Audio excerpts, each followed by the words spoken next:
నేటి నుంచి ఆరోగ్యశ్రీ కొత్త కార్డుల పంపిణీ జరగనుంది. ఆరోగ్యశ్రీ స్మార్ట్ కార్డుల పంపిణీలో ఎమ్మెల్యేలు పాల్గొనాలని సీఎం ఆదేశాలు జారీ చేశారు. వాలంటీర్లు, ఆరోగ్య సిబ్బంది ఇంటింటికి వెళ్లి కార్డులను పంపిణీ చేస్తారు. ఈ కార్యక్రమం ద్వారా అందుతున్న సేవలపై ప్రజలకు అవగాహన కల్పించనున్నారు.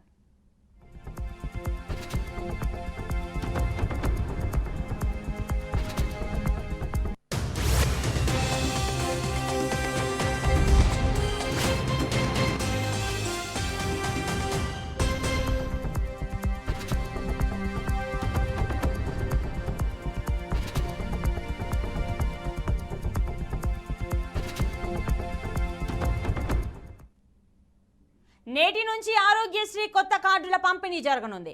ఆరోగ్యశ్రీ స్మార్ట్ కార్డుల పంపిణీలో ఎమ్మెల్యేలు పాల్గొనాలని సీఎం ఆదేశాలు జారీ చేశారు. వాలంటీర్లు, ఆరోగ్య సిబ్బంది ఇంటింటికి వెళ్లి కార్డులను పంపిణీ చేస్తారు. ఈ కార్యక్రమం ద్వారా అందుతున్న సేవలపై ప్రజలకు అవగాహన కల్పించనున్నారు.